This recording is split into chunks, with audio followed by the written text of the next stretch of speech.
నమస్తే అండి, welcome back to Mahesh world. ఈరోజు మకర సంక్రాంతి జరుపుకుంటున్న మహేష్ వరల్డ్ ఫ్యామిలీ మెంబర్స్ అందరికీ సంక్రాంతి శుభాకాంక్షలు అండి. ఆ భగవంతుడు పెద్దలు మనందరినీ సకల సుఖాలు సకల సౌభాగ్యాలు ఇచ్చి కాపాడాలని మనస్ఫూర్తిగా కోరుకుంటున్నాను.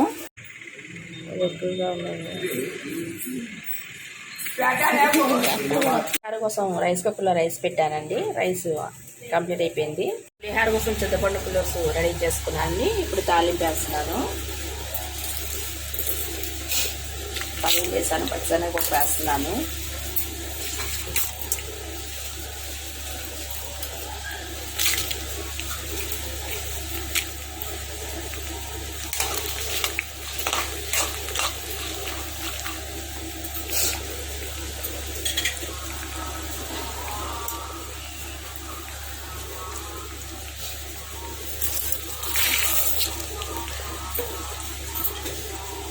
తాలింపులో మెయిన్ పడాల్సిన ఇంగు అండి, ఇంగు వేస్తున్నాను.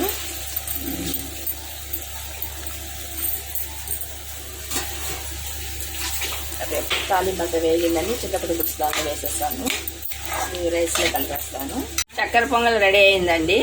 దానిలోకి డ్రై ఫ్రూట్స్ వేయించేసాను, దానిలో వేసేస్తున్నాను.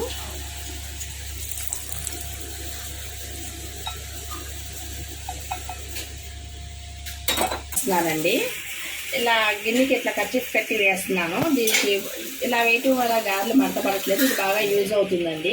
పెద్ద పండుగ కదండి. మా వారి తాతగారికి నాన్నమ్మ గారికి బట్టలు పెట్టి దండం పెట్టుకోవటం అయింది. మెయిన్గా మనం పెద్దలు పెట్టేటప్పుడు అటుకులు బెల్లము రేగిపళ్ళు పెట్టాలంటండి. అలానే మా మామగారు మా వారు ఇద్దరు వెళ్ళి గుడిలో బియ్యం వచ్చారండి. ఇది మన సాంప్రదాయం. ఇది మనం ఎప్పుడు కాపాడుకుంటూ ఉండాలి. మన పెద్దలు మకర సంక్రమణ టైంకి ఎదురు చూస్తూ ఉంటారంటండి. వాళ్ళ సంతతి ఏం పెడతారని చెప్పేసి చక్కెర పొంగల్ చేశానండి. గారెలు వేసాను, కొబ్బరి పుట్నాలు చట్నీ చేసి అల్లం చట్నీ చేసి వీటితో టిఫిన్ సెక్షన్ పెద్దలకు పెట్టుకోవడం పూజ అయిందండి. ఇంకా వంట చేసుకోవాలి.